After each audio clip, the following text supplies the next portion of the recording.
안녕하세요. 잘들 지내셨죠? 네, 잠깐 기도하겠습니다. 사랑의 주님, 오늘도 하나님의 은혜를 바랍니다. 마음속에 있는 두려움들, 세상을 향해서 낙심하고 나아가야 할 한 걸음 한 걸음이 너무나도 무겁게 느껴질 때에 그것을 도우시고 이끌어주시는 하나님의 손길을 느끼기를 원합니다.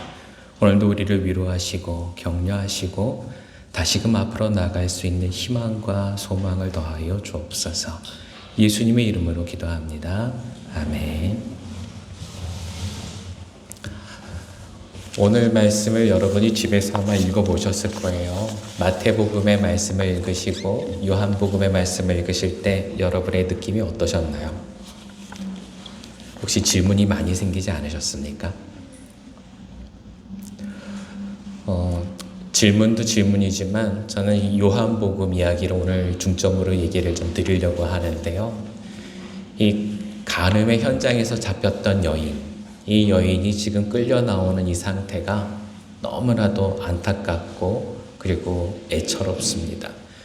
여러분은 간음했으니까, 죄를 저지르다가 걸렸으니까, 그러니까 이렇게 비난받아 마땅하다고 생각하시나요? 아니면 이렇게까지 해야 하나 하는 그런 동정 어린 마음이 드시던가요?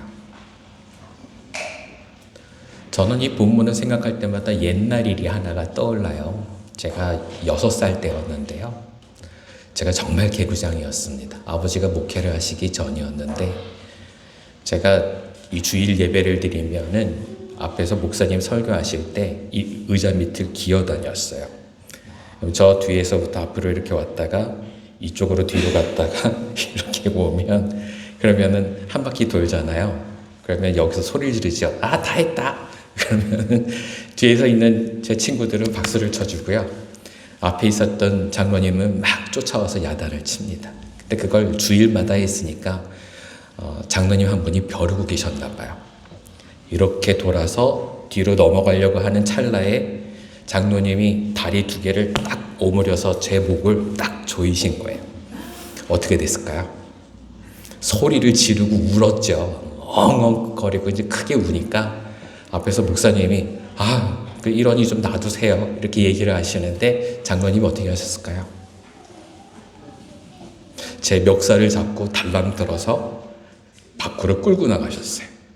그리고 문 앞에다가 세워놓고 손을 들라고 하시고 그리고는 회초리를 가지고 앞에서 막 야단을 치셨죠. 네가 중직자 아들이라고 하는 사람이 이렇게 해도 되는가? 그러면서 막 야단을 치셨던 기억이 나요. 사람들이 설교를 들었을까요? 저 야단치는 소리를 들었을까요? 그때 제 심정이 어땠을까요? 여러분, 제가 6살이었거든요. 아무것도 모를 때였는데 그때의 기분이 지금도 기억에 나요. 정말 무안하고 민망하고 부끄럽고 창피하고 그리고 세상의 모든 어른들이 싫고 나 교회 나오지 말까 하는 생각이 들고 6살짜리가. 근데 여러분, 오늘 이 이야기 속에 나오는 여자, 이 여자는 이때 어떤 마음이 들었을까요? 너무나도 창피하고 죽고 싶은 마음이 들고 모멸감, 그리고 내가 이 동네에서 이제는 떠나서 도망가서 살아야 되겠지? 오늘 내가 다행히 살아난다고 할지라도, 죽지 않는다고 할지라도 어딘가 숨어서 살아야겠지? 이런 생각이 들지 않았을까요? 저는 이 요한복음 8장을 읽을 때마다 눈물이 흘러요. 아직까지도 이 본문을 읽을 때면 제 손발이 떨리고요. 그리고 두려운 마음이, 창피한 마음이 지금도 듭니다. 그 수치심. 여러분, 오늘 이 본문을 묵상하시면서 아까 우리가 불렀던 찬송 여러분도 묵상하셨으리라고 생각해요. 박정호 선생님이 이렇게 찬송을 부르죠. 사람들은 나의 죄를 보고 주는 나의 아픔을 보네. 그들은 내게 손가락질하고 주는 나를 감싸주네. 제가 이 찬송을 처음 들었을 때 얼마나 눈물을 많이 흘렸나 모르겠어요. 근데 그게 회복이 되는가 하면 회복이 안 돼요. 상처는 그대로 남아있어요. 이 상처는 왜 안 없어질까요? 주님이 손대시고 성령님이 함께 하시면 이게 싹 없어질 줄 알았는데 신학교 시절도 지나고 목회를 30년을 해오는데도 근데도 아직까지도 그 상처가 그대로 고스란히 남아있어요. 왜일까요? 여러분에게도 혹시 이런 상처가 있으신가요? 저는 오늘 그 상처를 같이 이야기해 보려고 합니다. 여러분, 우리는 살면서 하나님을 정말 바라보고 살려고 하지만 내가 돌을 던진 사람인지 맞은 사람인지 분간하지 못할 때가 있어요. 내가 돌을 맞았으니까 그 경험으로 다른 사람에게 돌을 던져도 된다라는 생각을 할 때조차도 있어요. 제가 전도사 생활을 처음 시작했을 때 그때 교육부서를 맡아서 아이들을 가르치고 있었는데 떠드는 아이들 보면 제가 어떻게 했을까요? 혼냈을까요? 떠드는 애가 있으면 제가 같이 찬송을 불렀어요. 떠드는 애를 야단칠 수 없었어요. 왜요? 제 마음에는 거기에 대한 상처와 수치심이 있었기 때문에. 여러분이 안심하셔도 되는데요. 제가 여러분과 함께 예배 드릴 때 어린아이가 아무리 장난을 쳐도 저는 야단치는 일이 없을 거예요. 왜요? 저는 거기 트라우마가 있거든요. 아마 여러분이 그 아이를 야단치시면 제가 그 앞에서 울지도 모르겠어요. 살면서 우리에게 상처라는 건 그런 거예요. 시간이 지나도 사라지지 않아요. 근데 그 상처를 주는 사람들은 그걸 생각할까요? 그게 너무 아픈 일이라고 생각할까요? 내가 주는 것이 수치심이라고 생각할까요? 오늘 이 여인을 잡아온 사람들이 그런 사람들이었어요. 여러분 이 이야기를 읽으시면서 뭔가 이상한 거 못 느끼셨어요? 간음이면 남자와 여자가 둘이 있어야 되는데 왜 여자만 잡혀왔을까요? 남자는 어디 갔나요?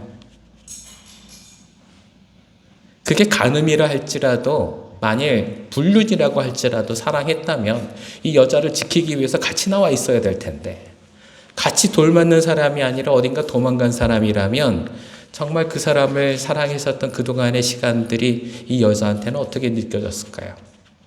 수치뿐만이 아니라 버림받은 느낌도 들었을 거예요. 근데 만일 이게 조작된 일이라면 그 남자가 누군가의 사주를 받고 이 여자를 유혹했던 것이라면 예수님을 죽이기 위해서 정말로 열심히 계획했었던 사람들이 오늘 예수님을 죽이기 위해서 이 한 여자의 인생마저도 망가뜨리려고 계획한 나머지 이런 일들이 다 일어난 거라면 여러분 주님이 이 죄악의 현장을 바라보시고서 어떻게 생각하실까요? 분명 이건 음모였습니다. 분명 이 일은 간음 사건이 아니라 예수님과 한 여자를 죽이려고 하는 살인과 사기의 계획이 지금 뿌리내려 있는 그런 현장이었어요. 주님이 이 여인을 용서하시는 게 중요한 게 아니라 왜 이보다 더 큰 죄를 저지르고 있는 사람들을 나무라시지 않는가가 더 궁금할 정도로 이 지금 상황은 주님이 보시고 왜 이렇게 조용하게 넘어가시나 하는 생각이 들 정도로 우리들의 마음은 이 이야기를 보는 게 너무나도 불편합니다. 여러분들도 그렇게 생각하셨나요? 근데 예수님의 이 일을 해결하는 방식이 너무나도 이상해요. 여자가 끌려 나왔는데 그 일을 두고도 이 일을 누가 계획하였느냐 그 모든 뒷 배경에 대해서 하나하나 꼬집어 얘기하시면서 드러내놓고 야단치시는 게 아니라 주님은 땅에다가 글을 쓰셨대요. 우리는 이 본문을 읽으면서 이상하게도 여기에 초점이 꽂힐 때가 있죠. 무슨 글을 쓰셨는가 이게 궁금하신 분들도 있으실 거예요. 근데 그건 중요하지가 않아요. 뭘 썼느냐가 중요한 게 아니라 예수님은 왜 이 글을 쓰기 시작하셨는지를 아셔야 돼요. 왜 주님이 땅에 글을 쓰셨을까요? 사람들이 멈출 줄을 모르고 뭔가 달려드는 멧돼지처럼 뭔가 멈출 줄을 모른 채 브레이크가 고장난 자동차처럼 돌진하고 있었기 때문이죠. 사람들이 막 몰려와서 여기에 대해서 해답을 가르쳐 주십시오 라고 예수님께 얘기하는데, 근데 그들을 멈출 수 있는 방법이 없었어요.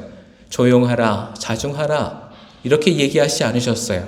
주님은 그냥 땅에다가 글씨를 쓰기 시작하셨어요. 사람들이 몰려들어서 그 글씨가 뭔지 보았을까요? 근데 오늘 말씀에 보면 전혀 그렇지 않죠. 그게 중요한 것이 아니었어요. 사람들은 그게 무슨 글씨인지조차 몰랐어요. 글자를 읽으려고 오지도 않았어요. 다만 주님께서 멈춰서 글씨를 쓰는 동안 그 사람들은 왜 이런 일을 하지? 잠깐 멈추어 있었을 뿐이에요. 근데 주님은 그 시간을 버셨어요. 사람들을 멈추게 하셨어요. 잠깐 멈추어라란 말 대신에 멈추게 하셨어요. 그리고는 주님이 얘기하십니다. 너희 중에 죄 없는 자가 먼저 돌로 치라. 사람들이 아마 잠깐 고민했을 거예요. 이미 계획했던 일이니까 이 여자를 죽이고 예수도 죽이자라고 이미 계획되어 있는 일이니까 그 중에 누군가는 내가 제일 먼저 돌을 던질게 계획이 돼 있었을 거예요. 약속이 돼 있었을 거예요. 누군가 슬며시 돌을 집어들거나 주머니에 있는 돌을 빼서 들었을지 모릅니다. 근데 바로 그때 주님께서는 또 허리를 굽혀서 땅에다가 글씨를 쓰기 시작을 하셨어요. 그 모습을 보고 그들도 다시 멈추어 섰어요. 그리고 생각해 봅니다. 이렇게 해도 되는 거 맞나? 주님이 죄 없는 자가 먼저 돌로 치라라는 이야기를 그들이 생각하기 시작했어요. 멈추었으니까. 그리고 나이 많은 사람들부터 하나하나 다 제 갈 길로 갔다라고 오늘 성경 말씀은 얘기합니다. 그리고 주님이 이 여인과 단 둘이 남으셨는데 이 여인에게 물어보세요. 당신을 죽이려고 했었던 사람들은 지금 다 어디 있나요? 여자가 얘기합니다. 없네요. 아무도 없습니다. 주님이 얘기하세요. 그러면 나도 당신을 정죄하지 않겠습니다. 가서 더 이상 죄를 짓지 마세요. 여러분, 우리가 마태복음을 읽었으니까 아마 여러분 아셨을 거예요. 주님은 뭐라고 하시는가 하면 음욕을 마음에 품는 것 자체가 간음이다. 그럼 간음을 해서 된다는 거예요? 안 된다는 거예요? 안 된다는 거잖아요. 근데 예수님이 왜 간음 여인에 대해서 이렇게 관대하게 보내주실까요? 이유가 뭘까요? 마태복음을 여러분 다시 읽어보셔야 돼요. 우리가 읽었었던 5장의 내용을 읽어보면 그건 율법이 더 완고하다라는 뜻을 얘기하시는 것이 아니라 세상 사람들이 너무나도 악해져 있다는 걸 얘기하고 계시는 거예요. 말씀을 잘 보세요. 말씀에 이렇게 나옵니다. 음행한 여인과 이혼할 수 있다. 이건 무슨 뜻인가요? 간음한 여인을 돌로 쳐 죽인 적이 없다라는 거예요. 모세의 율법에는 그렇게 나오지만 그들의 인생 가운데서는 한 번도 그걸 해본 적이 없어요. 간음한 여인과는 그동안 뭘 해왔었던 거예요? 이혼해왔었던 거죠. 그런데 갑자기 예수님께 와서 모세의 율법이 이런데 당신이 모세의 율법 지킨다고 하니까 이 여인도 죽여야 되지 않습니까? 라고 얘기하는 거죠. 여러분, 법이 중요합니까? 은혜가 중요합니까? 하나님의 정의를 오해하는 분들이 계세요. 성경에 나오는 모든 율법, 그리고 우리에게 얘기하시는 하나님의 공의는 사람들에게 정죄하고 판단하기 위한 것이 아니에요. 주님께서 말씀하시는 공의는 다시 한번 기회를 주기 위함이에요. 회개하라고 종용하시기 위함이에요. 주님이 오늘 이 여인에게 회개를 하게 기회를 주셨어요. 지금 주님이 이 여인에게 너의 죄를 용서한다라고 말씀하신 게 아니에요. 지금 하시는 건 용서가 아니에요. 그럼 뭐라고 얘기하세요? 가서 다시는 죄를 짓지 말라. 이건 기회를 주시는 거예요. 여러분, 여기서 또 한 가지 알아야 돼요. 그게 뭐냐 하면 이 여자에게 기회를 주실 때 다른 모든 악한 사람에게도 기회를 주셨다라는 거예요. 이 여자를 끌고 나온 사람들, 그 사람들은 이 여자가 벌거벗고 행음하기를 기다리고 있다가 이 여자를 잡아가지고 왔습니다. 그 사람들의 마음에는 사람을 죽여도 괜찮다라는 생각으로 자기의 기득권을 유지하기 위해서 예수를 죽이고 이 여자를 죽이자라는 결심을 가지고 그 죄악을 다 행하고 있었어요. 그 사람들의 죄가 더 무거웠습니까? 이 여자의 죄가 무거웠습니까? 근데 왜 그들마저도 기회를 얻게 된 걸까요? 주님은 그들을 다그치지 아니하셨고 그들의 죄를 묻지 않으셨어요. 이유가 뭔가요? 여러분, 여기에서 우리는 아주 중요한 걸 깨달아야 됩니다. 우리의 공동체 안에서도 우리는 다른 사람에게 알지도 못한 채, 나도 스스로 알지 못한 채, 깨닫지 못한 채 돌을 던질 때가 있었을 거예요. 함부로 얘기한 것에 다른 사람들이 상처를 받는지 안 받는지조차 모르면서 함부로 얘기할 때가 있었을 거예요. 근데 오늘 말씀을 읽어보셨죠? 마태복음에 뭐라고 나오죠?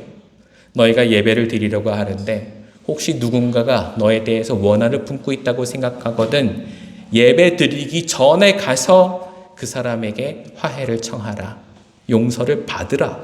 그렇게 얘기하고 있어요. 이건 주님의 말씀이에요. 주님이 왜 그렇게 얘기하셨을까요?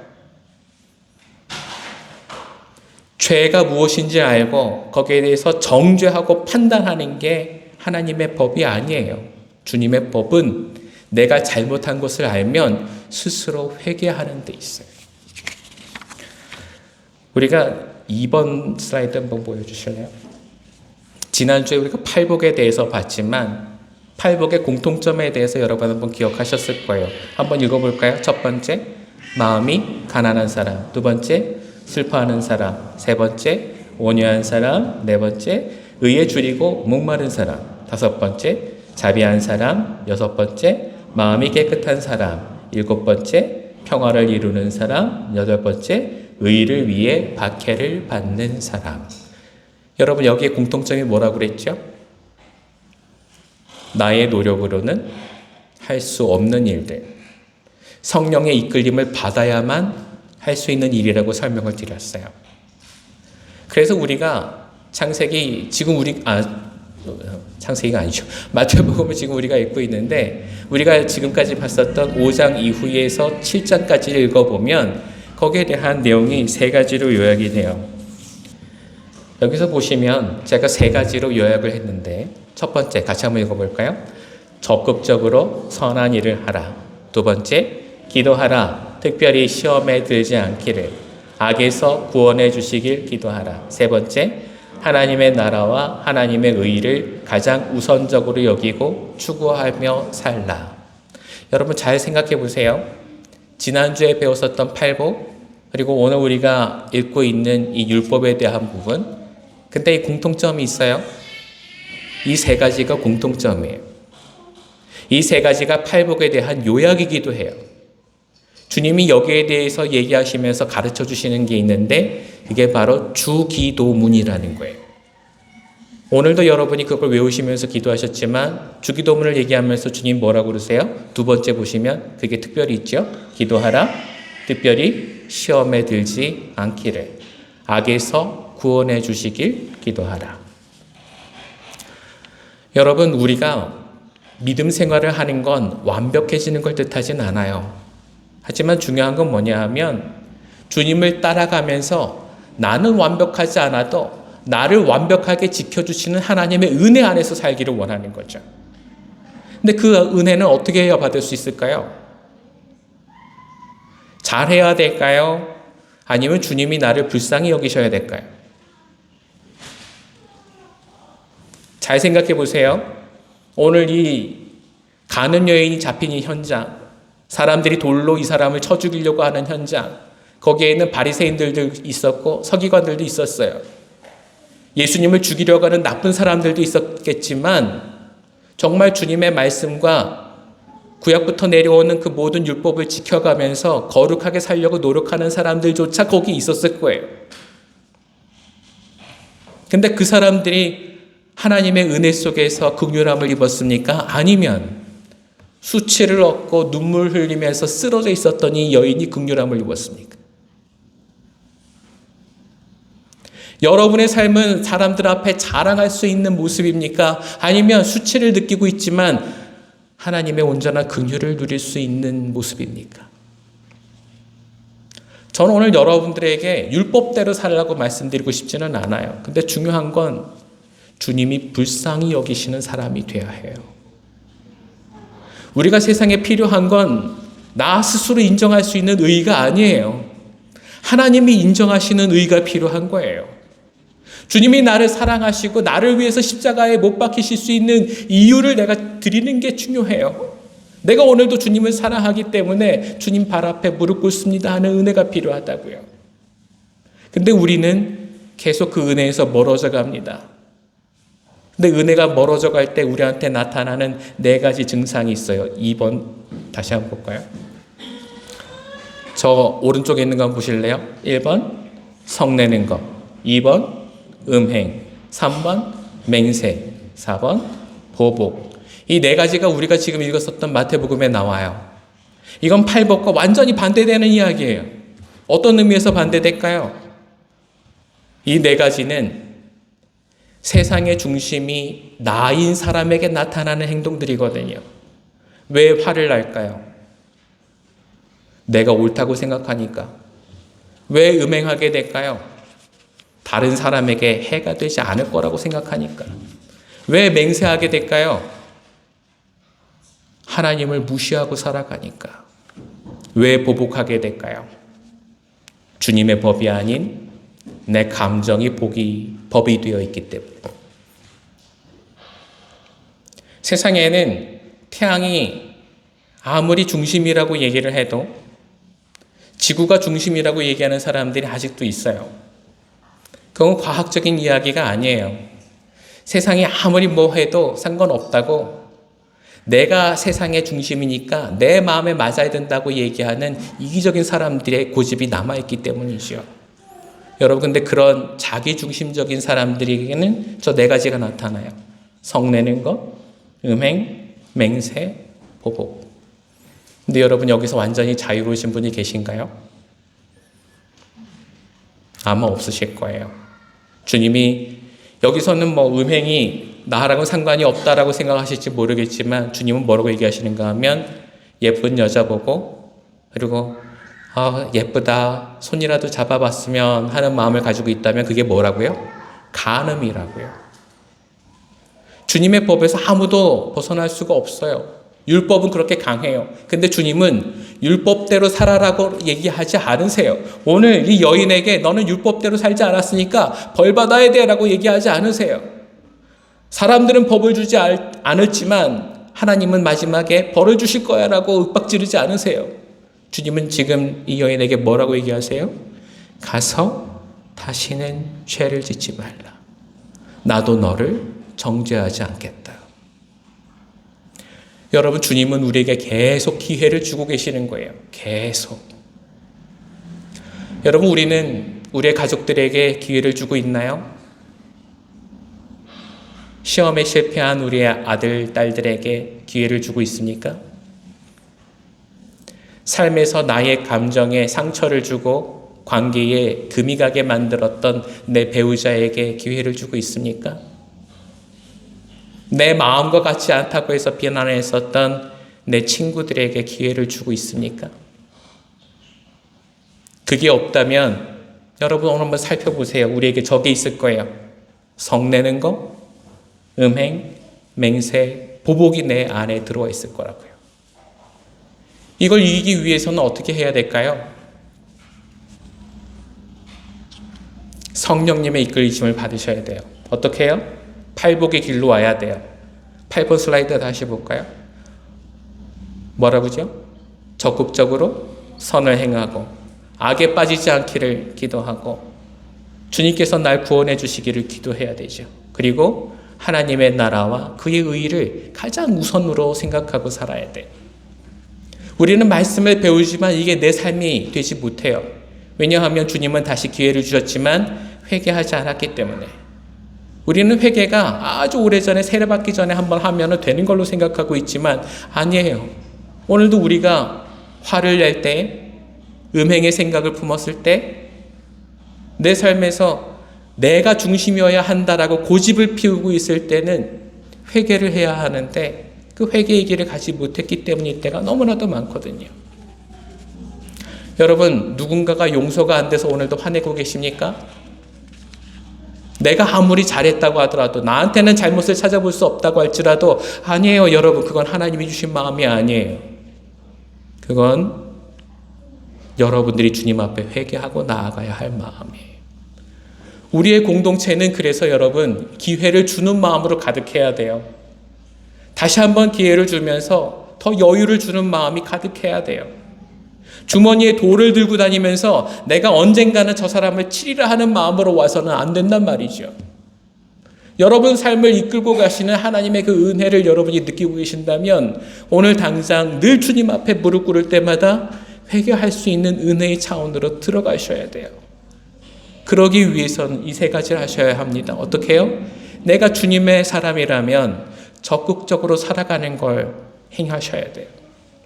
다음 주에도 우리가 또 보겠지만 주님은 그렇게 얘기하세요. 그래서 원수도 사랑해야 된다고 얘기하시고, 그 원수가 내 뺨을 때리면 다른 쪽 뺨을 돌려대야 된다고 얘기하시고, 악한 자가 나를 해코지할 때도 그를 대적하지 말아야 된다고 주님은 얘기하세요. 그게 율법입니까? 아니에요. 이건 율법이 아니라 주님께서 나에게 주시는 사랑을 믿고 살아가는 방법이에요. 여러분, 저는 여러분이 이 세상의 법을 잘 알고 그걸 잘 지키면서 살아가는 그런 사람이 되는 걸 원하지 않아요. 세상의 법보다 더 높으신 하나님의 법을 마음에다 두고 베푸시는 분이 되시기를 바라요. 여러분이 오늘 누군가에게 사랑을 베풀 때 그 사람의 인생이 달라질 거예요. 마치 수치심 가운데 쓰러져서 눈물을 흘리고 있을 때 나는 당신을 정죄하지 않습니다. 괜찮아요. 앞으로 다시 하지 않으면 돼요. 이렇게 얘기하시는 예수님을 만난 것 같은 일들이 우리 안에 일어나면 좋겠어요. 성도가 다른 성도들을 만나서 위로하고 격려하게 될 때는 이 놀라운 천국의 이야기가 우리 안에 있으면 좋겠어요. 그래서 우리가 회복이 될 때에 주님께서 우리를 놀라운 은혜의 차원으로 이끄실 것을 믿습니다. 삶은 베푸는 자에게 다시 기회가 주어져요. 제가 처음 신학교를 들어가서 교회에서 열심히 일해 보려고 애를 쓰고 있는데 그때마다 제가 들었던 너무나도 허무한 이야기가 있어요. 장로님이 경상도 분이셨는데 장로님하고 막 얘기를 하고 저 장로님 이렇게 하면 좋겠는데 어떻게 생각하세요? 그러면 장로님 하시는 말버릇이 꼭 그거예요. 하면 뭐 하노? 하면 뭐 하노? 말라는 거예요. 말라는 거예요. 그게 우리한테 왜 해서는 안 되는 일이 될까요?